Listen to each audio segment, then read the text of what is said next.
Allez, Ludovic Margouet, donc ce soir, défaite des Sétois face à la SFAC. Tu as été entraîneur ce soir, entraîneur par intérim, on va dire. Tout à fait. Quel a été ton ressenti sur cette rencontre et une défaite qui peut laisser des regrets selon moi, mais on a vu une belle équipe sétoise, vaillante et qui s'est très bien battue. Ouais, on a vu une équipe qui a défendu des valeurs, on a essayé de remettre un petit peu ces principes-là à l'ordre du jour. Voilà, avant de parler football, on a parlé valeurs. Et c'est vrai que sur l'ensemble du match, je pense que le match nul aurait été mérité au vu des occasions qu'on s'est procurées. Maintenant, voilà, il y a un niveau d'écart, on le sent dans la réussite, tout ça. Donc voilà, on va continuer à avancer. Est-ce que selon toi, le tournant de la rencontre, ça a été le but refusé à Thomas Pron? À ce moment-là, je le rappelle, il y avait 2-1 pour Frontignan. Et 5 minutes après, les Frontignanais ont mis le 3e. Ouais. Je pense que c'est un des tournants de la rencontre. Après, on a 2 autres situations où on peut revenir dans le match aussi. Donc ouais, ça fait partie des tournants de la rencontre. Ouais. Et dernière question, comment tu t'es senti dans la peau d'un coach de l'équipe Fagnon et qui plus est du mythique FC7?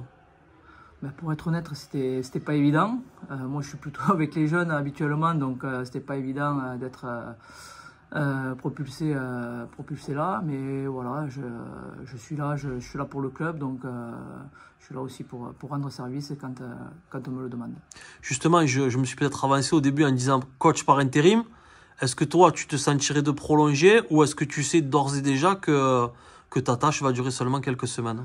Honnêtement, je sais pas. Moi, je reprends les entraînements avec les U15 la semaine prochaine. Donc, sachant que la priorité, ça sera de récupérer les U15. Après, je n'ai pas eu de discussion encore. Voilà, moi, j'ai dit que je dépannais cette semaine.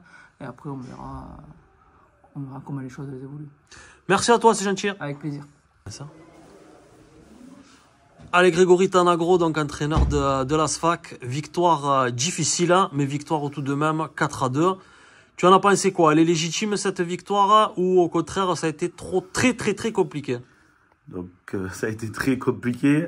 Alors légitime sur la physionomie, on va dire, de la deuxième mi-temps, sur le début de la deuxième mi-temps, je dirais logique, oui. Sur le contenu de la fin de la deuxième mi-temps, on s'est fait peur. Donc le dernier but, il est quand même anecdotique. Mais voilà, ce qu'il faut retenir, c'est que pour nous, ça reste une victoire. Ça fait longtemps qu'on n'avait pas gagné, donc ça fait toujours un peu plaisir, sachant que voilà, ça reste toujours un derby. Frontignan en 7, ces genres de matchs, eh ben, des fois, ils sont pas beaux, mais il faut les gagner. Bon, on l'a fait, on passe un tour de plus, mais voilà, pour la suite et pour le championnat, il va falloir quand même travailler un peu plus et avoir un peu plus de sérénité. Comment tu expliques que les 20 premières minutes, on a senti deux équipes en manque de confiance? C'est normal au vu de vos débuts de championnat respectifs. Mais on vous a senti beaucoup plus timoré que les Sétois. Et à la limite, il a fallu ce but vert et blanc pour vous réveiller. Bah oui, alors c'est une équipe qui est remaniée, qui a beaucoup de jeunes aussi. Hein. Je veux dire, tous nos joueurs qui sont un peu cadres, qui sont là depuis un certain moment, aujourd'hui sont suspendus ou choix par rapport à des comportements ou dû aussi aux mutations où on est limité aussi. Donc j'avais mis un petit coup de pression un petit peu à tout le monde et j'ai remanié un petit peu l'équipe là ce week-end. Donc peut-être pris par l'enjeu, connaissant pas les derbies. Voilà, et après c'est la situation qu'on a aussi. Hein. Il n'y a rien qui nous sourit depuis quelques temps. Donc on est avec, comme on dit, le thermomètre à zéro. Coupe de l'Hérault, Coupe d'Occitanie, on sait que Frontignan est un club de coupe justement. Est-ce qu'au début de la saison, bien évidemment un championnat objectif prioritaire, mais est-ce que ces coupes font partie des objectifs de Grégory Tanagro et de Frontignan? Moi aujourd'hui, je suis un compétiteur. Tous les matchs sont bons à prendre, tout est à gagner. C'est ce que j'essaie d'inculquer, on va dire, à cette jeunesse-là qui arrive, parce qu'aujourd'hui, ils n'ont pas cet amour encore du football. Pour moi, ils n'ont pas cet esprit de compétition. Quand on rentre sur un terrain, on se doit de gagner tous les matchs. Qu'on joue une départementale 4 ou une nationale 3, nationale 2 à notre niveau, on doit avoir envie de rentrer sur un terrain et avoir envie de gagner. Donc aujourd'hui, tous les matchs, il faut les gagner.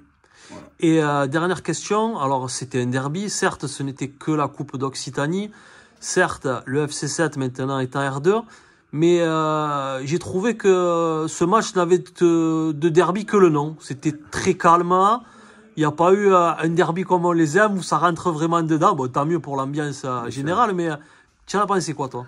Ben non, mais maintenant, de moins en moins, s'il y a des derbys. Le week-end dernier, on a joué Fabrègues, qui reste aussi un derby pour nous. Hein.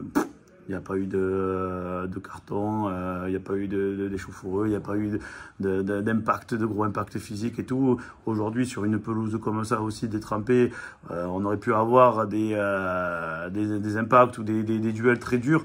Non, parce qu'aujourd'hui, beaucoup de joueurs ont fait la prestation entre Sète et Frontignan déjà, avec une attache aussi pour le club de Sète. Hein. Et aujourd'hui, ça se perd. Les jeunes n'ont plus cette culture-là du derby. Donc ça se perd, c'est dommage. C'est dommage, on n'arrive pas encore à leur inculquer ces choses-là, mais voilà, ça se perd, c'est bien dommage. Parce il est où ce temps, hein? C'était des bons moments, et ça mettait de la tension. Voilà, c'était des matchs très tendus, et le public aussi, hein, il se régalait aussi. Aujourd'hui, ça reste des matchs quelconques. Greg, merci à toi et bonne continuation pour la suite, bien évidemment. Avec plaisir, merci. Et bonne continuation aussi. Merci.